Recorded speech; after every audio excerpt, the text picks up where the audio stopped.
回のテーマは、すごすぎるホワイトアローズです。前回は、ホワイトアローズの基本をしっかりお勉強しましたので、今回はもっとよく知るため、ホワイトアローズがどれほどすごいのか、5つの点で詳しくご紹介します。1、飛行機がすごい。ホワイトアローズが使用する T5 練習機は、実はすごいんです。見た目は小型で丸っこく可愛いのですが、実は能力が高すぎるため、制限をかけられているのです。エンジンは420馬力あり、普通乗用車に大型ダンプカーのエンジンをつけたようなもののため、初めて飛行機を操縦する訓練生には過激すぎ、運用時は350馬力に抑えられています。それもそのはず、T5 練習機は、実は航空自衛隊の T7 練習機の兄貴なのです。それどころか、T5 練習機の試作機を改造して、T7 練習機の試作機に再利用したぐらいなので、分身かもしれません。その分身が、戦闘機パイロット候補生の訓練に使われるのですから、T5 自身もすごいはずです。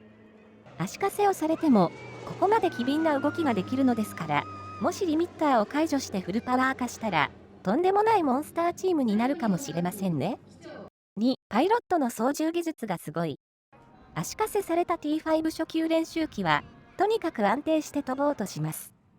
その飛行機に、これだけの低高度でアクロバットをさせること自体、とても難しいことなのです。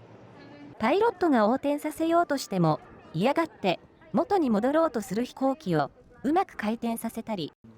いわば、補助輪付きの自転車を連ねて走りながら、ウィリーやドリフトのようなスタントをしているようなものです。パイロットの技量はすごいですね。3、アクロバットの構成がすごい。航空ショーの組み立てもすごいです。爆音をまき散らし、勢いに任せて飛ぶジェット機チームが衝撃的なのは当たり前ですが、可愛い飛行機のホワイトアローズにそれは不可能です。ならば、本物の技で勝負です。きっちりとした編隊、スムーズな組み替え、空中集合、整然とした編隊解散、それは軍用機パイロットの基本です。上昇、旋回、降下といった飛行機の基本操作を分かりやすく織り込んだクローバーリーフターン。もう少し元気なレイジーエイト。ホワイトアローズを見ている航空学生に対し、これ以上ないお手本です。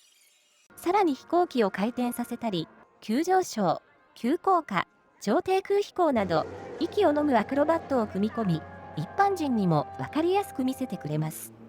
こけおどしに頼らないプロ中のプロこそ、ホワイトアローズなのです。4、チーム構成がすごい。ホワイトアローズは、パイロットの構成もすごいです。なんと、各ポジションとも、3から4名ずつパイロットがいて、2チーム体制を取ることができるのです。他にも、1つのポジションに、複数のパイロットを配置しているチームや、同じ組織内に、公式アクロバット飛行チームが複数ある国はいくつかありますが、同一チームを2つ運用できるのは世界唯一です。やろうと思えば、小月基地で第1クルーが飛び、他のイベントに第2クルーを派遣することも可能です。例外的に、2020年のオリンピック聖火到着式の時に、ブルーインパルスが、ブルーインパルスアルファとブルーインパルスブラボーの2チーム体制を取りましたが、これはあくまでも臨時編成でした。恒常的に2チーム体制を取れるのは、世界中でもホワイトアローズだけです。5、そもそも所属組織がすごい。そもそも、海上自衛隊に所属していること自体、すごいことです。世界中に海軍航空部隊はありますが、アクロバット飛行チームまで持っているのは、日本以外は世界最強のアメリカ海軍だけです。あちらは空母を大量に保有し、戦闘機部隊も数えきれないほどあり、普通の国の空軍よりもずっと大規模な航空勢力なので、アクロバット飛行チームがあっても仕方ありません。普通の海軍はアクロバット飛行チームなど持っていません。航空ショーで戦闘機がデモンストレーション飛行をすることはありますが、あくまでもその時限りです。かつてはイギリス海軍のブラックシーホークスやインド海軍のチームもありましたが、消えてしまいました。4機のチームをずっと維持している海上自衛隊は、すごいのです。6、おまけ、ライバルもすごいぞ。これほどすごい海上自衛隊のホワイトアローズですが、ライバルもすごいんです。ほぼ同規模のチームにベルギー空軍のレッドデビルズがあります。アクロバットチームは目立ってなんぼなので、アクロバットを頑張るのは当然なのですが、レッドデビルズが活動するヨーロッパは、周辺国のチームがすごすぎるため、初級練習機では太刀打ちできません。そこで、レッドデビルズは、違う方向で自分たちを差別化しました。それは、航空ショーでのグッズ販売です。ワッペンやステッカーなど、よくある飛行機グッズはお付き合い程度で、品揃えの大半は、お酒やタバコ、悪魔ちゃん人形、挙句の果てに、下着をブースののれん代わりにして売っているという、なんというか、すごいんです。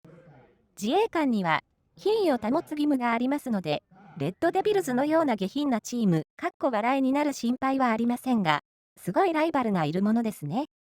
悪口はこれくらいにして、このようにどうしてもうつもれてしまう立場でも、とにかく目立ってアピールするのはアクロバットチームとして大切なことです。